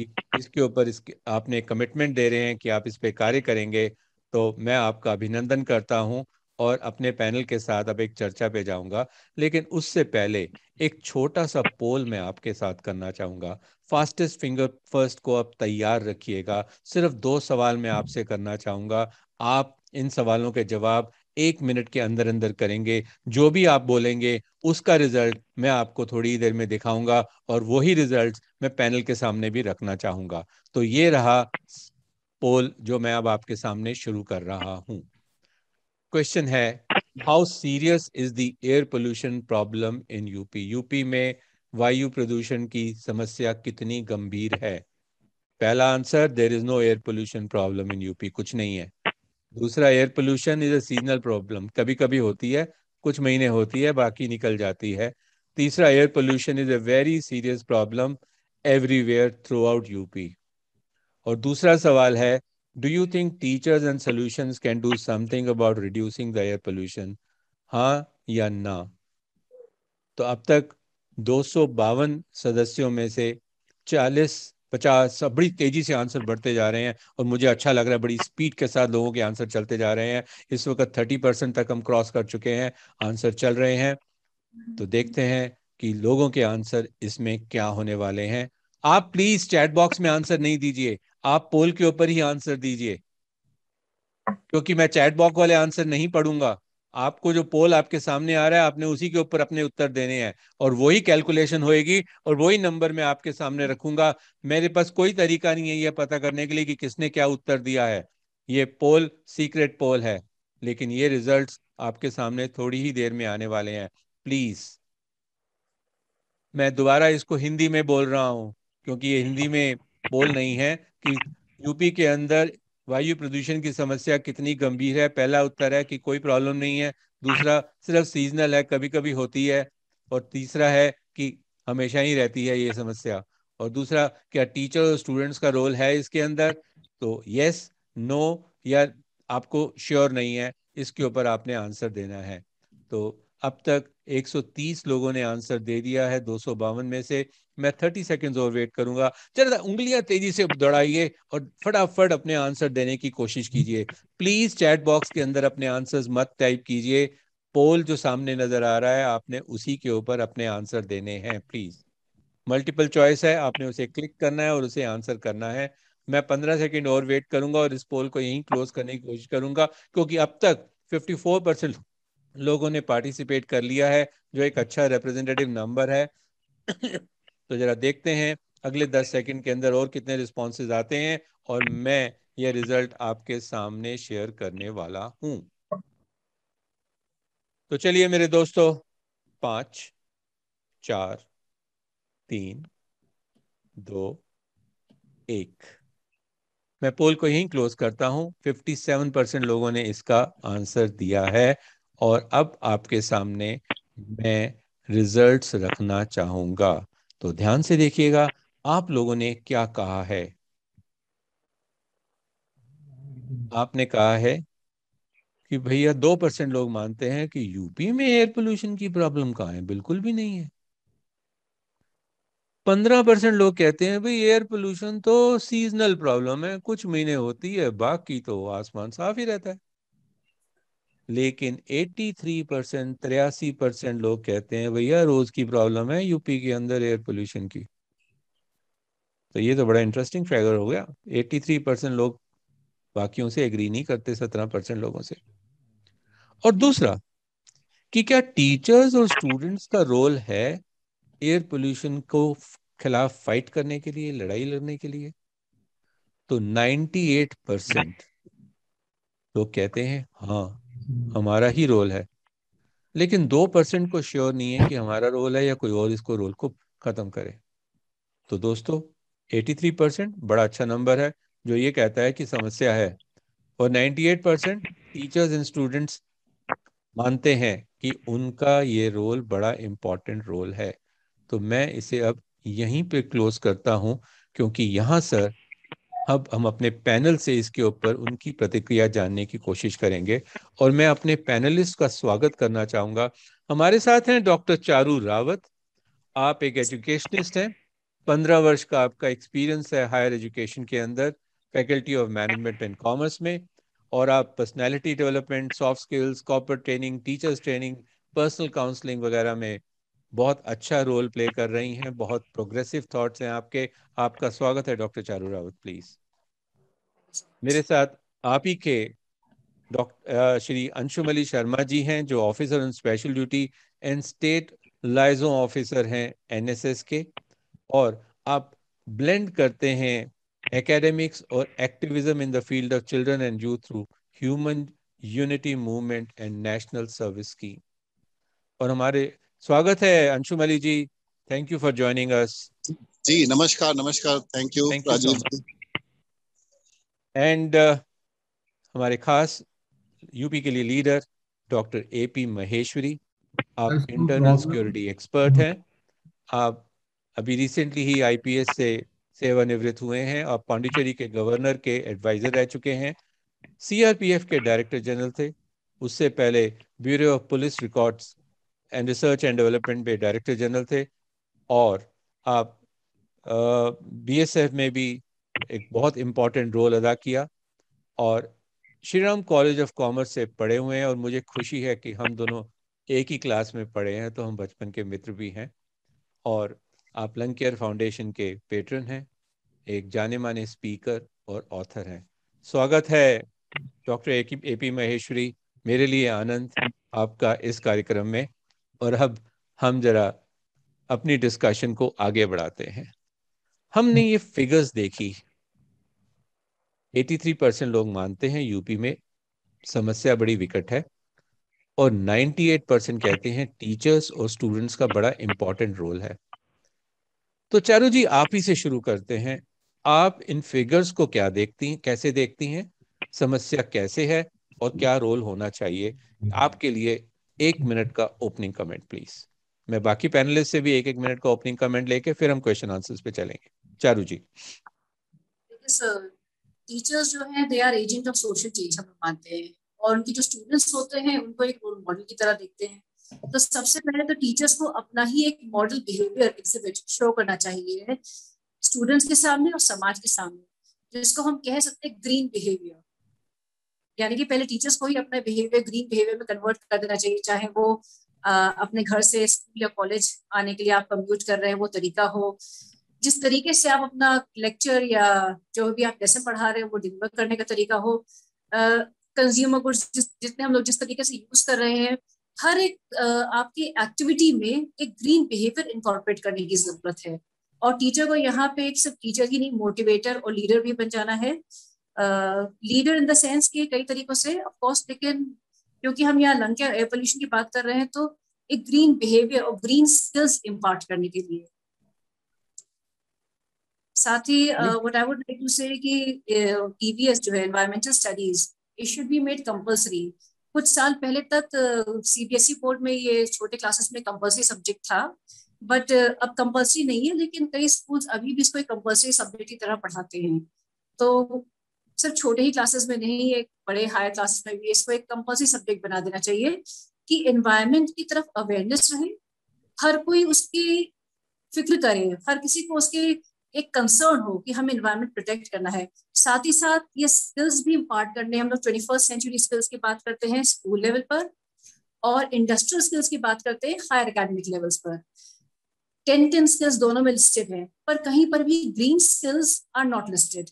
तो ये ग्रीन स्किल्स को इनकॉर्पोरेट करना है 21st सेंचुरी स्किल्स में भी, इंडस्ट्रियल स्किल्स में भी, और फिर एक तरीके ढूंढने की how the skills can be imparted, कैसे हम ट्रेन कर सकते हैं अपने बच्चों को, अपने कॉलेज स्टूडेंट्स को, जो बच्चे प्रोफेशनल स्टडीज कर रहे हैं, यहाँ तक कि वहां पे भी चाहे वो CA CS कैसे भी प्रोफेशनल स्टडीज भी करें, लेकिन हर जगह हमें ग्रीन स्किल्स उनके एकेडमिक्स में इनकॉर्पोरेट करनी है। Thank you so much Charu ji, आपने बड़े इंपॉर्टेंट शब्द का इस्तेमाल किया, green behaviour, green skills. Because अगर सही इंटेंशन होगी और उन्हें सही एक्ट किया जाएगा तो सही तरह के रिजल्ट्स डेफिनेटली आएंगे। मैं चाहूंगा कि डॉक्टर आनंद महेश्वरी अपनी टिप्पणी इसके ऊपर करें प्लीज। सबसे पहले तो मैं NSS के सभी मेरे साथियों को बहुत बहुत बधाई दूंगा। NSS का ध्येय वाक्य है नॉट मी यू, यानी कि आप समुदाय को अपने साथ लेकर के चलते हैं, and you are the right person, क्योंकि ये जो आज की समस्या है वो संपूर्ण समुदाय की समस्या है। एक बहुत बड़ा बीड़ा आप लोगों ने उठाया है, और जो आपने राष्ट्र सेवा का जो ये प्रण किया है, मानवता की सेवा का प्रण किया है, आज जबकि हम ऐसे माहौल में रह रहे हैं जिसमें कि विश्व के जो WHO के मापदंड हैं उससे भी 10 गुना प्रदूषित माहौल में हम रह रहे हैं। 30% लोग बहुत ही सीवियरली इससे अफेक्टेड है उसकी हेल्थ, और 9% डेथ केवल एयर पोल्यूशन की वजह से है। ऐसे माहौल में आपकी भूमिका बहुत इंपॉर्टेंट हो जाती है। नंबर 1 शिक्षकों की भूमिका, क्योंकि वो एक मार्गदर्शक का काम करते हैं। शिक्षक की आज भी समाज में बहुत इम्पोर्टेंस है, महत्व है, और वो एक दिशा दिखाते हैं, और वो बचपन से ही शिक्षक जो है एक दिशा दिखाते हैं। तो एक माइंडसेट जो डेवलप होता है, एक एटीट्यूड टुवर्ड्स लाइफ, तो एक बहुत बड़ा रोल टीचर्स का है, चाहे वो स्कूल में हो चाहे वो कॉलेज में हो। और जब कॉलेज में है, जब वो विकसित दिमाग से डील करते हैं, नवयुवकों से डील करते हैं, जो कि अपने आगे की राह देख रहा, अपने स्वप्न देख रहा है और एक अच्छे माहौल में रहना चाहता है, तो एक तरफ तो बहुत सारी ऊर्जा है जो कि नवयुवकों के रूप में हमारे सामने है।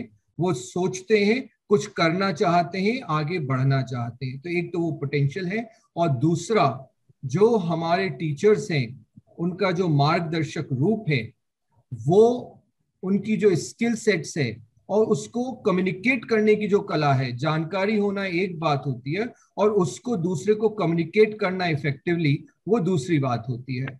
तो ये जो कलाएं हैं, अगर हम इसका पूरा उपयोग करते हैं तो ना ही मुझे अपने जीवन को पहले दुरुस्त करना है कि मैं अपने कम से कम प्रदूषण कैसे करूं अपनी लाइफ में, मैं ऑप्युलेंस से मिनिमलिस्ट हूं, अपने रिक्वायरमेंट्स को कम करूं, अपने निकट के माहौल से ही मैं उसकी प्रतिपूर्ति करूं, घर में ही सब्जी उगा लूं, मेरे कचरे का निष्पादन मैं ही घर में कर लूं, मैं कार का उपयोग कम से कम करूं, पब्लिक ट्रांसपोर्ट में ज्यादा जाऊं, मैं साइकिल का उपयोग करूं। इसी प्रकार मैं अपने मोहल्ले को कैसे अच्छा करूं, वहां पर कचरे के निस्तारण में सामुदायिक सहयोग से उसको कम करूं, वहां ग्रीन बेल्ट क्रिएट करूं, मैं एक चेतना विकसित करूं। इसी के साथ हमारे जो सभासद हैं, हमारे MLA हैं, हमारे जो MP साहबान हैं, उनको हम ग्राउंड वर्क करके प्रिपेयर करें कि साहब देखिए ये प्रॉब्लम्स है और इस तरह के सॉल्यूशंस हमें चाहिए, हमने ये पढ़ा है और ये पूरे हितकर होगा।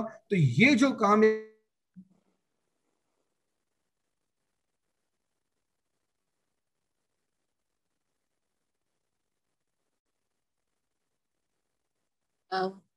I think there is a connectivity loss.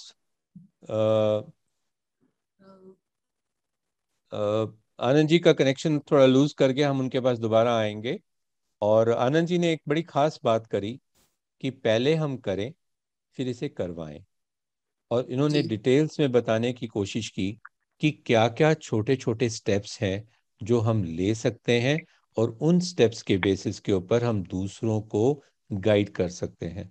I think उनका कनेक्शन फिर से जुड़ चुका है। आनंद, आप अपने आप को अनम्यूट कीजिए और अपनी बात को कंटिन्यू कीजिए। मैं आप ही की बात को समराइज करने की कोशिश कर रहा था। सॉरी, जी, नो प्रॉब्लम्स। तो मैं जो कहना चाह रहा हूं कि जो एजुकेशनल इंस्टीट्यूशंस हैं उनको अपने पोटेंशियल को रिकॉग्नाइज करना चाहिए। आप जो रिसर्च कर सकते हो, आप जो तथ्यात्मक डेटा दे सकते हो जिसका कि एक वजन होगा। और नंबर 2, आप में वो कम्युनिकेशन की कला है। आप जो बोलोगे वो समाज मानेगा, क्योंकि आपकी एक इज्जत है, आपकी एक पहचान है। और आप में जो नवयुवक हैं, आपकी ऊर्जा असीमित है। हम लोग जो अनुभव के आधार पर जिंदगी जी रहे हैं, वो अगर आपके साथ मिलते हैं, आपके साथ काम करते हैं, तो अनुभव और जो ऊर्जा है मिलकर के हम क्या नहीं कर सकते। तो ये एक बहुत ही, और आप ये भी समझिए कि जो आप समाज सेवा कर रहे हैं, मैं आपको आंकड़ा बताना चाहूंगा कि विश्व के जो धनाढ्य लोग हैं वो 4 गुना अधिक प्रदूषण करते हैं और मार पड़ती है गरीब आदमी पे। अगर हम प्रदूषण रोकते हैं तो हम उनका भला कर रहे हैं। जिस तरह से अर्बनाइजेशन हो रहा है, जिस तरह से अर्बनाइजेशन के कारण ये फैल रहा है, सबसे बड़ी बात जो मेन मुद्दा है जिसकी चर्चा होती है कि भारत में हमारी 16-17% पॉपुलेशन है और हमारा लैंड एरिया 2% है। जो पॉपुलेशन बढ़ रही है, क्या ऐसा कोई तरीका है कि हम स्वतः समाज में चेतना आए, पॉपुलेशन कंट्रोल करें, पॉवर्टी को कंट्रोल करें। जो एग्रीकल्चर लैंड पे एकदम ह्यूमन पॉपुलेशन प्रेशर बढ़ गया है, और जिससे कि बिल्कुल एग्रो इकोनॉमी और एग्रो फॉरेस्ट्री पे जोर पड़ रहा है, फॉरेस्टेशन कम हो रहा है। ये कई ऐसी समस्याएं हैं जो कि हमें बाध्य करती है। आप नवयुवक हैं, आप कॉलेज से जाएंगे शोध में, इनोवेशंस में। हमें इनोवेशंस चाहिए कि हमारे नए एनर्जी के सोर्सेज क्या हो, हम ग्रीन एनर्जी पे जाएं, फॉसिल फ्यूल का उपयोग हम कम करें। जो इनोवेशंस ना, हमें लगातार इनोवेशन करने पड़ेंगे।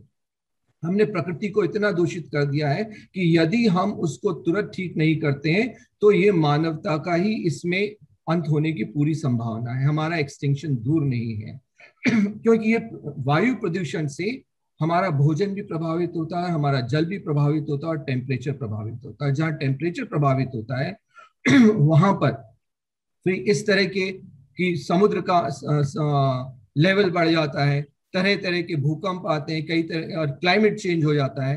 ये बहुत चीजें आपस में इंटर रिलेटेड है। हम में से कोई व्यक्ति इस बात से महरूम नहीं है, इस तथ्य से ये जानने के लिए कि हमारे जो ऋषि मुनियों ने बताया कि हम 5 तत्वों पे हमारा जीवन आधारित है, प्रकृति पे हमारा जीवन आधारित है। हम स्वयं प्रकृति के एक भाग हैं और प्रकृति में सब चीज का एक सम्मिश्रित रूप हम देखते हैं। यहाँ तक कि अब चर्चा होने लगी है कि जो हम खाते हैं वेजिटेरियन फूड और मीट फूड, उसमें जितना कार्बन डाइऑक्साइड का उत्पादन होता है वो भी एक अहम बिंदु है। तो ऐसे बहुत सारे बिंदु हैं। जैसे जैसे आप इस सेना में जुड़ेंगे, आप और इस तथ्य को जानेंगे, और मुझे बहुत खुशी है ये आज का परिणाम देखकर, ये आपकी जागरूकता का प्रतीक है जो कि आप समस्या को रियलाइज कर रहे हैं।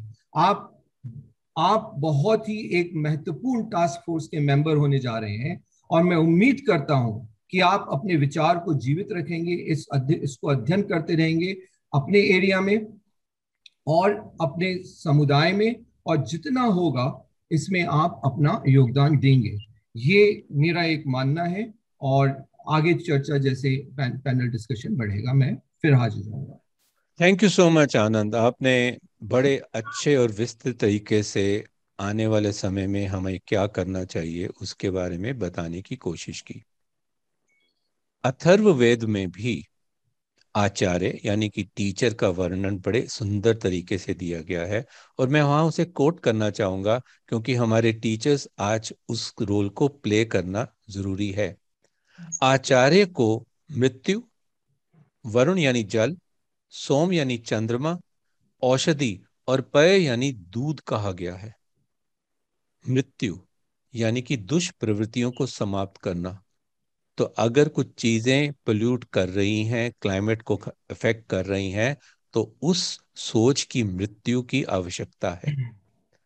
वरुण जल, जल से आप सभी भ्रांतियों को धो डालें, जो कंफ्यूजन है उसे खत्म करें ताकि विचारों को नया रूप दिया जा सके। चंद्रमा शांति का प्रतीक है, मानसिक प्रसन्नता का प्रतीक है, और अगर हम एक अच्छा एनवायरनमेंट पैदा कर पाएंगे अपने लिए और समाज के लिए, तो हम एक अच्छी एनवायरनमेंट को क्रिएट कर पाएंगे। चौथा है औषधि। औषधि इलाज करती है, दुख दर्द को दूर करती है, पीड़ा को हरती है। तो हमें सॉल्यूशंस बनाने होंगे, जिन सॉल्यूशंस का वर्णन आनंद ने अपनी थोड़ी सी ही समय के अंदर लिस्ट आउट करने की कोशिश की है। कोई बहुत बड़े बड़े कार्य नहीं करने। एक्ट का पर्पस भी यही है कि अपने आसपास के इलाके में हम कुछ चीजें करें जो बड़ी ऑब्वियस है, हमें मालूम है सोल्यूशन, हमें सिर्फ उन्हें पूरा करना है। और फाइनली है दूध। दूध पौष्टिकता का प्रतीक है। और आंतरिक पौष्टिकता जब हम अपने स्टूडेंट्स के अंदर नर्चर कर पाएंगे, उन्हें मोटिवेट कर पाएंगे, तो बदलाव आना शुरू हो जाएगा। क्योंकि वो स्टूडेंट्स भी जो हैं वो देखते हैं आसपास बहुत नेगेटिविटी है। दूसरे ने कूड़ा फेंक दिया तो मैंने भी फेंक दिया तो क्या हुआ, दूसरे ने पान की पीक थूक दी, दूसरे ने सिगरेट पी ली, मैंने भी पी ली तो क्या हो गया। तो यहाँ पर एक आचार्य को औषधि के रूप में कार्य करना है। और मैं अंशुमली जी से बात करना चाहूंगा कि एनएसएस के कमिटेड टीचर्स एंड वॉलंटियर्स के माध्यम से अब आपके अनुसार पार्टिसिपेंट्स के लिए क्या संदेश है कि हम इसे किस प्रकार से आगे बढ़ाएं। अंशुमली जी। जी जी, धन्यवाद राजीव जी। मैंने दोनों पैनलिस्ट को सुना। आनंद जी ने बहुत विस्तार से बताया कि कौन कौन से छोटे छोटे स्टेप्स हो सकते हैं। चारू ने भी जो ग्रीन बिहेवियर की बात की, होना चाहिए पूरा हर चीज में ग्रीन प्रोसेसेस को हमें प्रमोट करना चाहिए। मुझे लगता है कि जब शिक्षक की और विद्यार्थियों की बात होती है, विशेष रूप से एनएसएस के पर्सपेक्टिव में, तो एनएसएस में तो जैसा आप कह रहे हैं वही सोचते हैं। एनएसएस में हमें 120 घंटे, एक वर्ष कार्य करना होता है समाज सेवा का। और वो ऐसा कार्य होता है जो जिसका जो बेसिक ऑब्जेक्टिव है personality development through community service. तो हम समुदाय की सेवा करते हैं, और उस समुदाय की सेवा में हमारे आसपास के, जैसा आपने कहा, 50 मीटर 100 मीटर घर के जो भी चीज हम ले सकते हैं, या अडॉप्टेड स्लम या विलेज ले सकते हैं। पर हमें ये ध्यान रखना पड़ेगा कि हम जो बेसिक बिहेवियर की बात की ना, बिहेवियर चेंज कम्युनिकेशन, ये बहुत महत्वपूर्ण है। बिहेवियर चेंज कम्युनिकेशन के लिए ये आवश्यक है कि जो हमारे विद्यार्थी हैं वो आगे बढ़कर अपने हाथ में कमान संभालें। मुझे तो स्वामी विवेकानंद की वो लाइन याद आती है जिसमें उन्होंने कहा था कि इन्हीं युवाओं में से हमारे कार्यकर्ता निकलेंगे और वो सारी परिस्थिति को अपने वश में कर लेंगे। तो ये जो परिस्थिति विकट हुई है, ये जो परिस्थिति घातक हुई है, ये जो परिस्थिति प्राण लेने वाली हो गई है, प्राण नाशिनी हो गई है, इस परिस्थिति से निपटने के लिए कोई सक्षम है तो वो हमारा युवा है। और मुझे खुशी है कि आज एनएसएस के युवाओं ने इसकी शुरुआत करी है, और प्रदेश को, उत्तर प्रदेश को शेप करने के लिए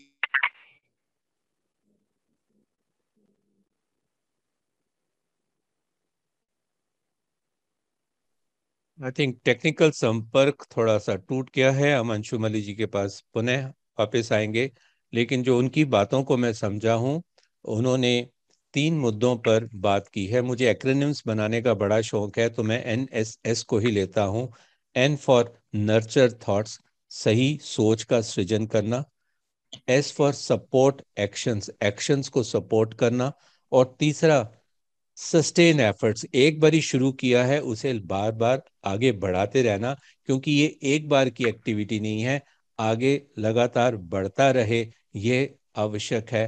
क्योंकि अगले 10 साल भी पोल्यूशन की समस्या एकदम से जाने वाली नहीं है। आप लोग ये सोच रहे होंगे कि भाई इस प्रोग्राम के बाद मैं क्या करूं। तो मैं अभी अपने पैनलिस्ट के पास दोबारा आऊंगा कि अपने इर्द गिर्द सिर्फ स्टूडेंट और टीचर के रोल में ही ना सोचे, समाज के रोल में भी सोचे, उन्हें क्या करना चाहिए ताकि दूसरों की सोच को जो है छू सके और उनको भी इस प्रकार की सेना में शामिल कर सके। सिंपल रखिए ध्यान कि हमारे टास्क फोर्स की लड़ाई 2 चीजों से है, धूल से और धुएं से। धूल से और धुएं से। और ये धूल और धुएं की जो लड़ाई अगर हम जीत गए, जो इतना आसान नहीं होगा, तो हम डेफिनेटली साफ हवा की ओर बढ़ रहे होंगे।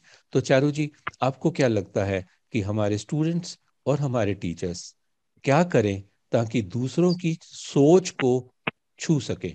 चारू जी के बाद मैं आनंद और अंशुमल जी से भी यही सवाल करूंगा। सर थोड़ा सा मैं आनंद जी की बात पे एक उसके आगे थोड़ा सा ऐड करना चाहूंगी कि उन्होंने कहा था कि किसी तरह से कम्युनिकेट करना है। मैंने एक छोटी सी लिस्ट बनाई है, आई होप मुझे याद रहे पूरा, कि कम्युनिकेट करने का जो तरीका है कि बच्चों को पहली बात तो नेचर भी उनका इंटरेस्ट हमें जागरूक करना है, क्रिएट करना है। दूसरा एनवायरमेंट प्रोटेक्शन के बारे में सिखाना है। तो उसके तरीके ये हो सकती है जो छोटी क्लासेस 1, 2, 3, इसमें स्टोरी टेलिंग के माध्यम से सिखाया जा सकता है। इंटरेस्टिंग स्टोरीज टीचर्स क्रिएट कर सकती हैं या हम कहीं से पिक कर सकते हैं, और स्टूडेंट्स को वो इंटरेस्टिंग स्टोरीज सुनाकर, कहानियां सुनाकर उनका एक इंटरेस्ट हम लोग इसमें क्रिएट कर सकते हैं, नेचर की तरफ और एनवायरमेंट की तरफ। फिर थोड़े हायर क्लासेस आते हैं, 4th, 5th, 6th, 7th हम कह सकते हैं। यहाँ पे थोड़ा सा रोल प्लेस आ जाने चाहिए हैं। बच्चों को थोड़े बहुत डिस्कशंस कर सकते हैं। आती है फिर बात 8th, 9th और हायर बच्चों की। तो हियर इस केस में बच्चों के साथ हम केस स्टडीज टेक ओवर कर सकते हैं। दैट मीन्स पहले तो कहानियां थी जब बचपन में, जब छोटे थे यही बच्चे, जैसे हायर क्लासेस में जाते तो हम यानी कि रियल लाइफ सिचुएशंस को उनके साथ डिस्कस कर सकते हैं। और हायर क्लासेस की अगर हम बात करते हैं 11th, 12th, तो वर्कशॉप्स, प्रोजेक्ट्स आ जाते हैं, आपके ग्रुप डिस्कशंस, कॉन्फ्रेंसेस के माध्यम से बच्चों को जागरूक किया जा सकता है और उनका इंटरेस्ट नेचर और एनवायरमेंट प्रोटेक्शन की तरफ क्रिएट किया जा सकता है।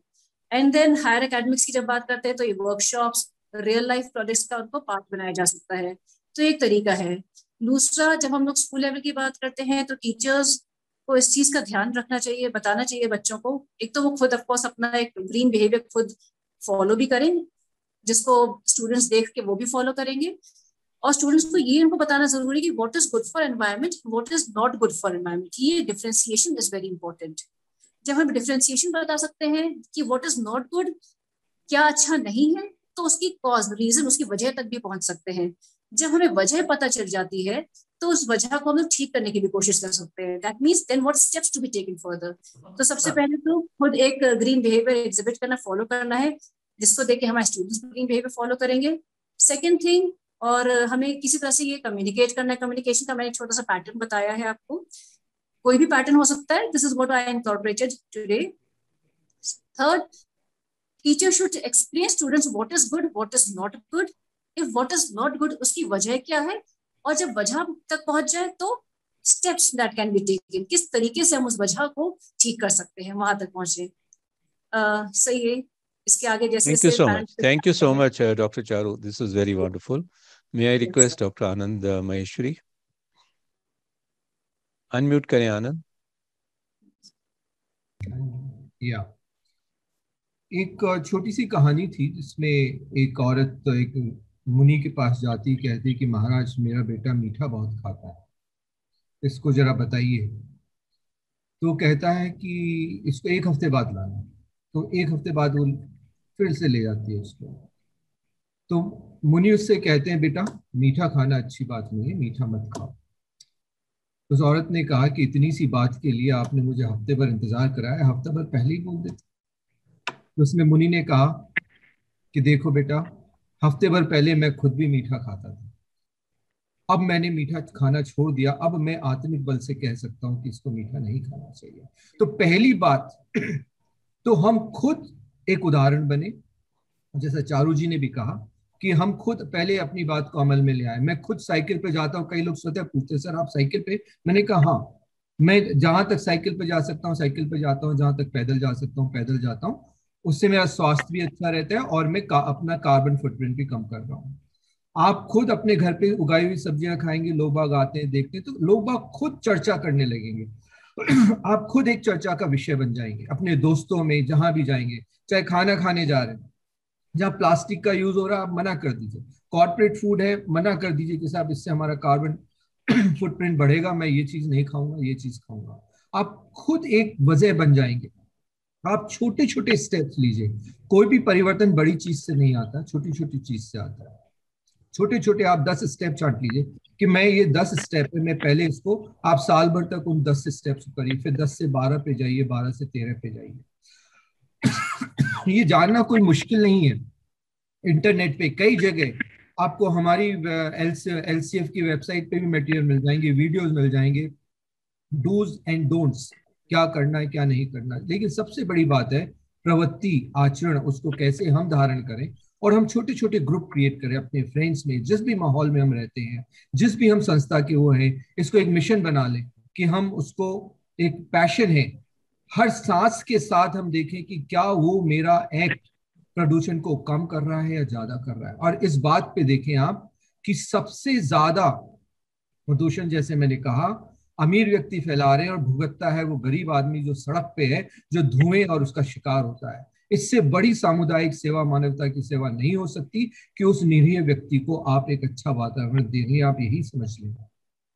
और ये बहुत ही इंपॉर्टेंट बिंदु है स्वास्थ्य की दृष्टि से भी और मानव सेवा की दृष्टि से भी।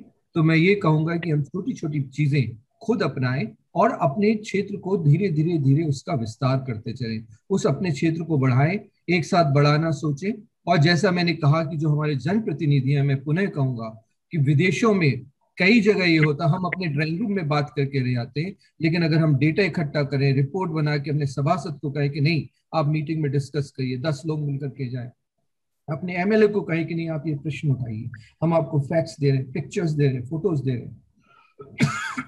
ऐसे ही हम अपने MP साहबान को बोलें, ये भी अगर हम कर लेते हैं तो एक नई चेतना आएगी। और जो लोग पॉलिसी डिसीजंस लेते हैं इंडस्ट्री के बारे में, मोबिलिटी के बारे में, कि कौन सी गाड़ियां चलनी चाहिए नहीं चलनी चाहिए, बिकॉज गाड़ियों से भी 27% पॉल्यूशन होता है, इंडस्ट्री से 51% पॉल्यूशन है। हमारे जो कॉर्पोरेट वर्ल्ड, कई चीजें जो खाने हम खुद उगा के खा सकते हैं, हम वहां से 5 गुना पैसा देके कॉर्पोरेट सेक्टर से खरीदते हैं और वो उसका फायदा उठाते हैं। और अगर आप उसका कार्बन फुटप्रिंट देखेंगे तो जो चीज एक चपाती आप स्वयं बना करके, एक सब्जी स्वयं उगा के खाते हैं, और जो आप कॉर्पोरेट से लेकर खाते हैं, आपको 4 से 5 गुना कार्बन फुटप्रिंट उससे क्रिएट होता है। तो ये छोटी छोटी चीजें हैं, लेकिन छोटी छोटी बातों को हर आदमी अगर अमल में लाएगा, और जैसा कि वो फिल्म दिखाई थी राजीव ने आपको, एक बूंद आप सोचें, लेकिन बूंद बूंद बूंद बूंद बन करके पूरी बारिश बनती है, इसको कदापि ना भूलें।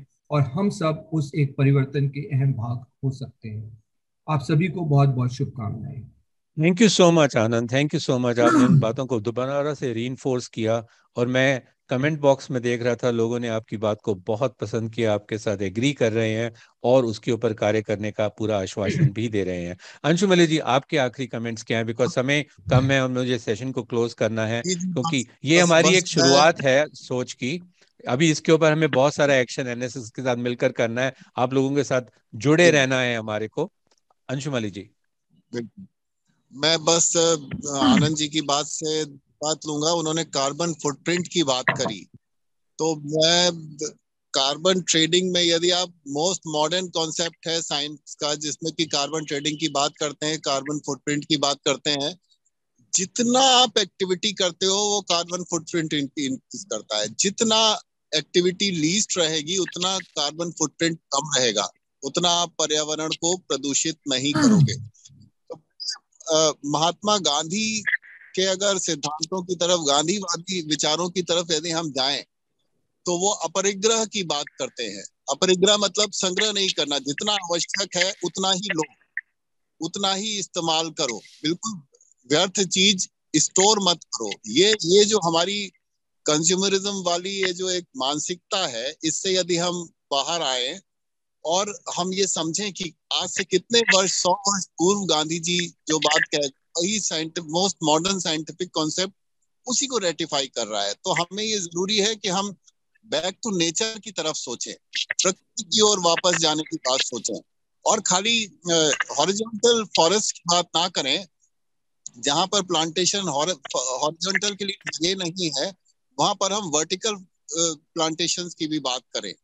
तो मुझे लगता है कि ये यदि हम लोग अपने अपने क्षेत्रों में कर सकेंगे तो ज्यादा से ज्यादा हमें फायदा पर्यावरण को मिलेगा, एयर पॉल्यूट नहीं होगी, और तो एक जो समाज के लिए जो वास्तव में सकारात्मक वातावरण का सृजन करना है वो हो सकेगा। और मुझे लगता है कि NSS सेवक बात मान लेते हैं तो अपने कार्यक्रम अधिकारियों के निर्देशन में वो निश्चित तौर पर एक ऐसे सकारात्मक वातावरण के सृजन करने में अपना अहम योगदान दे सकेंगे जिससे कि हम अपने अपने जिले को, अपने मोहल्ले को शेप कर सकते हैं, जिससे और अल्टीमेटली शेप यूपी के और हमारा एक कदम अग्रसर हो सके। धन्यवाद। Thank you so much Anshul ji. मैं कार्यक्रम को क्लोज करने की कोशिश करूंगा, लेकिन कुछ बातों को मैं सामने रखना जरूर चाहूंगा। मैं पढ़ रहा था चैट बॉक्स में जो लोगों के कमेंट्स आ रहे हैं, उन्होंने ये सब बहुत चीजें पसंद की हैं और प्रॉमिस भी कर रहे हैं कि वो उन एक्शंस को लेने की कोशिश करेंगे। लेकिन कुछ सोच, नेक्स्ट स्टेप्स मैं आपके सामने जरूर रखना चाहूंगा। ये आज हमारा सोच की शुरुआत है, अभी हमें एक्शंस की शुरुआत आपको करनी होगी। हमारे लंग केयर फाउंडेशन की वेबसाइट पे जाइए www.lcf.org.in। हमारे फेसबुक पेज पर जाइए, सैकड़ों की तादाद में वीडियोस अवेलेबल हैं, सब स्टेप्स दिए हुए हैं कि क्या क्या किया जा सकता है। जरा उनमें से पिक कीजिए। बहुत ज्यादा चीजों पे काम मत कीजिए, एक दो या तीन बस, दैट्स ऑल। वो तो आसान है, आप उसी से शुरू कीजिए। आसपास के माहौल में लोगों को कन्विंस करने की कोशिश कीजिए और फिर देखिएगा चमत्कार कैसे होता है, क्योंकि वो छोटे छोटे एक्शन जो हैं वो ही सारे चमत्कार आपके सामने लेकर आएंगे। और क्या किया जा सकता है? और हमने जो वीडियो बनाया है आपके साथ शेयर किया है, आप अपने व्हाट्सएप ग्रुप में उसे शेयर कीजिए। कुछ व्हाट्सएप ग्रुप खुद ही क्रिएट कर दीजिए इस एनवायरनमेंट पे बदलाव लाने के। आप एक्ट के नाम से ही बना सकते हैं, air pollution and climate action task force. आप कैप्टन हैं, आपने और कैप्टन्स को ग्रूम करना है, तो बनाइए, उन्हें बताइए। और इसके अलावा हमारे वीडियोस जो यूट्यूब पर हैं या फेसबुक पे हैं, उनके लिंक भी व्हाट्सएप के माध्यम से लोगों तक पहुंचाइए, क्योंकि only A lighted candle can light another candle. एक जलती हुई मोमबत्ती ही सैकड़ों अन्य मोमबत्तियों को जला सकती है। काम आपके हाथ में है, और आप तो वैसे भी ज्ञान के पुजारी हैं। ज्ञान जितना बांटेंगे उतना ही फायदा होगा। क्योंकि अगर ये सब नहीं किया ना, तो एक बात मैं आपको डराने वाली कहने वाला हूं, सुन लीजिए ध्यान से इस बात को। ऑक्सीजन भगवान ने हमें फ्री में दी है। कोविड के दौरान हमने देख लिया ऑक्सीजन खरीदने में कितने लाले पड़ते हैं। और अगर ऑक्सीजन इतनी प्रदूषित हो जाएगी हमारी हवा कि हमें सही मात्रा में अच्छी क्वालिटी की ऑक्सीजन खरीदनी पड़े और आपको उसकी कीमत अदा करना पड़े, तो मालूम है कितनी होगी? 2 साल पहले दिल्ली के साकेत मॉल के एक रेस्टोरेंट ने एक मेन्यू आइटम क्रिएट की, 15 मिनट की खास प्योर क्वालिटी ऑक्सीजन, रेट सिर्फ 299 रुपए, 299 रुपीज फॉर 15 मिनट्स। अब जरा सोचिए, इस तरह की ऑक्सीजन अगर आपको खरीदनी पड़े और आपकी फैमिली में 4 लोग ही हैं और ताउम्र आपको इसी ऑक्सीजन को खरीदना पड़े, और हम ये मान के रखते हैं कि रेट में कोई परिवर्तन नहीं होगा, भगवान आपको और आपके परिवार को लंबी आयु दे, लेकिन अगर आप 80-80 साल चारों व्यक्ति जिएंगे, तो मालूम है 80 साल के अंदर 299 रुपीज 15 मिनट की ऑक्सीजन आपको टोटल कितनी कॉस्ट करेगी? तो नोट कीजिए, 335 करोड़ 26,27,200 रुपए। 335 करोड़ 26,27,200 रुपए हैं आपके पास, कमाएंगे, कौन देगा आपको? और वो भी सिर्फ ऑक्सीजन के लिए जो भगवान ने फ्री दी है। इसे संजो के रखना आपका काम है, अपने लिए, अपने समाज के लिए, अपने परिवार के लिए, अपने स्टूडेंट्स के लिए, आने वाली पीढ़ी के लिए। नहीं तो अगर इसका ध्यान नहीं रखा तो कीमत तो आपको चुकानी पड़ेगी। एक्ट आज से शुरू होता है। Air pollution and climate action task force, आप हैं उसके सूत्रधार, आप हैं इसे आगे बढ़ाने के लिए। याद रखिएगा, हमारा टारगेट है 10 करोड़ युवाओं तक पहुंचना। आज के कार्यक्रम में तो 200-300 लोगों ने पार्टिसिपेट किया, लेकिन पुरानी कहावत है ना, a journey of 10,000 miles is done when the first step is taken. 10,000 मील की दूरी पूरी तभी की जाती है जब पहला कदम लिया जाए, और आज आप सबने मिलकर यह कदम लिया है। इसलिए सब लोग जरा अपना अपना हाथ ऐसे करें, मैं देख नहीं पा रहा, लेकिन अपना अपना हाथ ऐसे उठाइए, सब लोग उठाइए, मान के चलिए कि मैं देख रहा हूं, अपनी पीठ पे लेके जाइए और थोड़ी थपथपाइए। और अपने आप को कॉम्प्लीमेंट कीजिए कि आज आपने इस ऐतिहासिक कार्यक्रम में पार्टिसिपेट किया है और जिम्मेवारी लेते हैं इसे आगे बढ़ाने की। Rajiv, I'll take 10 seconds. I'll take, can I have? Yes, Anand, please. तो Always. इसको हम इस चरमोत्कर्ष पे ले जा रहे हैं, इस प्रोग्राम को, प्रारंभिक प्रोग्राम को। तो मैं बताना चाहूंगा जो लक्ष्य गीत है राष्ट्रीय सेवा योजना का, वह स्वयं कहता है, उठें समाज के लिए, उठें उठें, जगें स्वराष्ट्र के लिए, जगें जगें, एम स्वयं सजें, वसुंधरा संवार दें संवार दें। तो जो वसुंधरा को संवारने की बात है, जो कि इनके स्वयं के लक्ष्य गीत में है, ये बहुत बड़ी बात है और हम इसके लिए आज इनका बहुत बहुत आभार करते हैं कि वो हमारे साथ जुड़े। Thank you so much Anand, you said it very well, thank you so much. और इस कार्यक्रम को क्लोज करने से पहले मैं कुछ लोगों को खास तौर से धन्यवाद दूंगा जिन्होंने इस कार्यक्रम की सफलता में बहुत बड़ा योगदान दिया है। सबसे पहले doctor AP Maheshwari and Shri Anshumari Sharma ji. अगर इन्होंने इसके सोच की शुरुआत ना की होती तो ये कार्यक्रम नहीं होता, लेकिन ये कार्यक्रम अब खत्म नहीं हुआ, आज से तो शुरू हुआ है। मैं शुक्रगुजार हूँ डॉक्टर चारू जी का, जिन्होंने अपने खास अंदाज के साथ बड़े सिंपल तरीके से चीज़ों को सामने रखने की कोशिश की और बहुत ही प्रैक्टिकल तरीके से रखने की कोशिश की। मैं शुक्रगुजार हूँ आप सबका, कहूँगी अगर आप ही नहीं होंगे तो ये कार्यक्रम ही नहीं होगा, और आप ही नहीं होंगे तो आने वाले समाज में बदलाव भी नहीं होएगा।